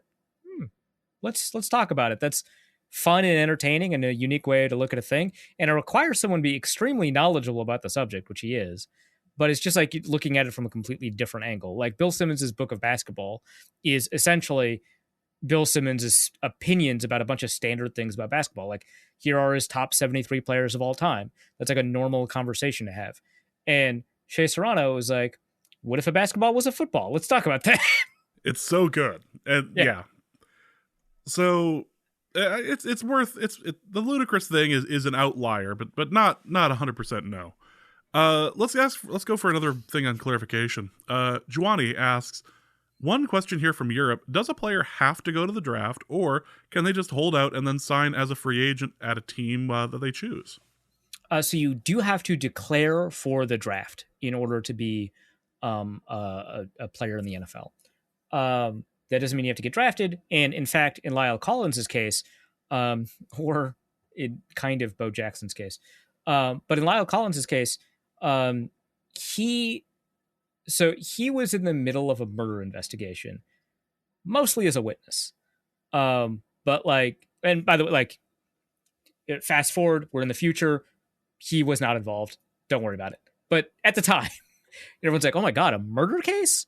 And it, like, the news broke, not because someone was holding on to it, like with the Laramie Tunsil bong rip thing, gas mask, which I just feel like if it happened now, wouldn't have dropped him nearly as far, like maybe 2 spots. But yeah, anyway, so when Lyle Collins was in the draft, he was like the top tackle guard because people saw him as a tackle and a guard. There were better tackles. There probably weren't any better guards, but I remember he was like a 15th overall type pick in terms of talent. And like 2 days before the draft, it came out that the police had him as like a person of interest or something like that in a murder investigation. And NFL teams were not getting any clarity from the police. They had no reason to like trust his agent, right? Like, his agent's going to say whatever helps his client, right? And so they just didn't draft him in the first round. And so Lyle Collins put out a statement like, look, if I don't get drafted in the second round, I'm not going to report if you draft me. Don't draft me.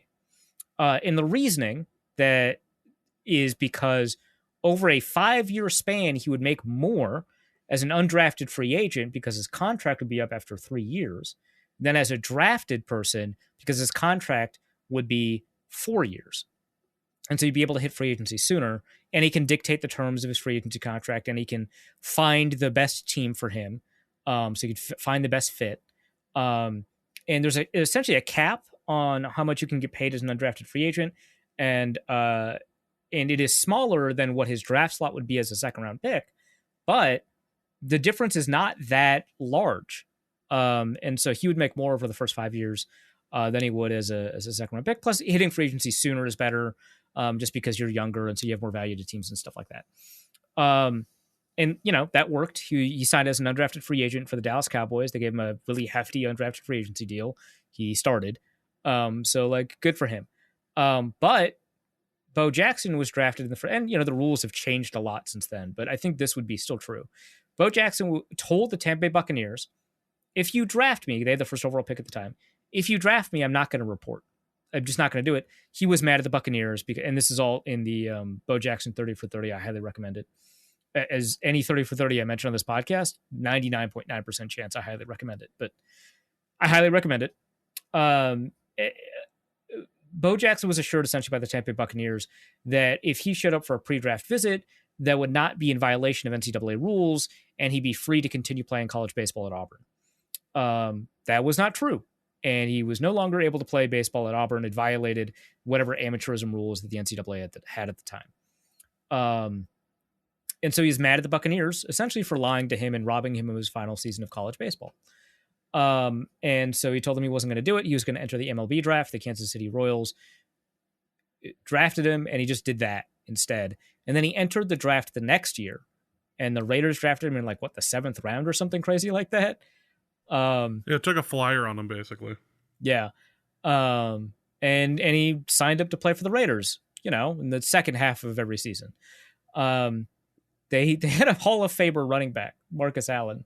And Al Davis was like, well, I don't even like Marcus Allen. He's going to be our fullback now. Just win, Marcus Allen baby. Is a great fullback. What a waste, but interesting. Anyway, yeah, you have to enter the draft in some way. It could be through the supplementary draft, or it could be the regular draft.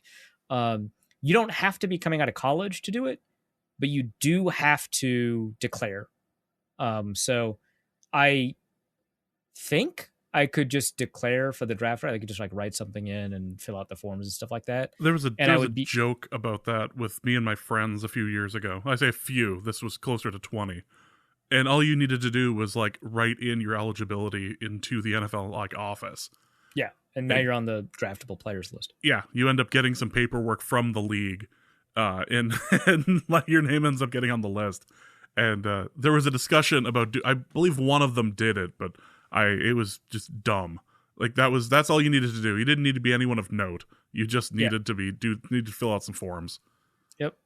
And once you declare for the draft, you can't play college football. So yep. Rips to your friend. Yep, they weren't gonna do much more athletically than to get up and get some chips, but still. Yeah, I figure. Vignesh asks, to James and Arif's family advice corner, what genetic alterations do I need to undergo in order for my pathological devotion to this cursed team to not be passed down to future generations of my family? I would suggest microwaving things with the door open. Most microwaves don't let you do that. You have to like. You can try. That won't stop you from breaking the glass. You could break the glass. You could jury rig the latch so that it's seen as latched. I recommend against both of those things, especially because I'm gonna take a stance. Let me Google this to make sure I have this right. We are not a genetic modification podcast. Well, I was gonna say, okay, yeah. Also, there's that. We're not a genetic modifications podcast. First of all, second, I am now declaring that the podcast's official stance is that we generally do not believe in most elements of epigenetics. It's fake science. You're just gonna have to trust me on this one, James. Oh my good lord! What epigenetics is fake? No. Speaking of genetic modifications. Oh, come on! What do you mean there's no way this is a segue. It is. Check what I'm sending you right now. Dropplay Dave just sent this to me. Oh, come on. Why is he... Oh, no. Is it about the discussion? It was about the discussion we had earlier on the show. No. Oh, God. There is a design for an Arif body pillow. And it's wrong against God. Bad. It's like I had an image of how bad it would be, especially based off the discussion. There were some awful possibilities floated out there. And this is like... It's a Reef's head on a Prince body. I love the hands don't match your skin. Yeah, I noticed that too. It's like Prince, but also like JoJo's Bizarre Adventure, but like Prince. I'm so disturbed by this. No. If you want to see this disturbing image, check out our Discord and I'll put it up there. You did not. I haven't yet. Oh, God, I'm gonna die. This is boy, I don't even know how to continue this. Let's just go to all 20Q to end this. I've heard the Giants' offense often described as Kafka-esque, but to me, watching it felt more Lynchian. Whose films did watching The Big Blue remind you of? God, I'm so out of it. All right, so the reason that the Giants' offense is described as Kafka-esque is because they're coordinated by Mike Kafka. That's the offensive coordinator's name. That's the joke. Yeah, so that's where you go. Certainly, it felt like the defense was befuddled in a nightmarish, complex situation that they could not fully understand, and were somehow blamed for causing that they had no idea what they like were this doing. Picture. So there's that. As for like the game film itself and what kind of movie director it reminded me of, to me it was like Uwe Boll. It was a rough facsimile of what film should be, with no respect for the source material. See, I like that. Or intended audience. I like that, but it felt to me much more like this was the end of, like, in Mulholland Drive, the whole thing is, like, in the first half of the movie, it's spoilers to anyone who wants to see Mulholland Drive. At this point, yeah, whatever. Boy, yeah. Yeah, this is like a 20-year-old movie, so deal with these spoilers as you will. But the first half of the movie is a dream, and the second half is when the woman wakes up, and everything is all wrong. And this game was the scene where they walked into and saw the woman sleeping, and she was woken up, and it was oh, this is the reality. Oh, I tricked myself into thinking I was good. I tricked myself into thinking I could actually win the wild card weekend. I tricked my fans, and there were fans in the earlier part of the movie. Like, I tricked my fans into believing that there was something here. There's not. Everything is terrible and worse now as a result of this, like, of waking up. I want to go back to sleep. This sucks. And on that huge disappointment and this hilarious picture that again is going to be up on the Discord, we're going to end here. Arif, what do you have to plug? My own hellish existence, devoid of feeling and emotion or hope. You can find that at Pro Football Network, profootballnetwork.com/author/ahassan. Also at the Minnesota Football Party. So that's going to be it for Norse Code. We are going back to our off-season schedule. It'll be about every 2 weeks when giant news breaks involving the Vikings. That's a terrible term since the Giants just played the Vikings. But when news breaks, we will be there to discuss it. But we are going to be going back to about every 2 weeks. So for Arif, my name is James. Thank you guys so much. And this is not sustainable, clearly, as evidenced by Sunday. And we'll be back soon. Norse Code is the largest and only division of Norse Code LLC. You can find Norse Code on the Daily Norseman, SB Nation's Vikings blog, at dailynorseman.com. You can also find it on iTunes, Apple Podcast, Spotify, Stitcher, Google Play, and wherever fine podcasts are aggregated. Our Vikings blogger extraordinaire and generally useful human is Arif Hassan of Pro Football Network, and he can be found at Arif Hassan NFL. I am your producer and host, and my name is James Pagashnik.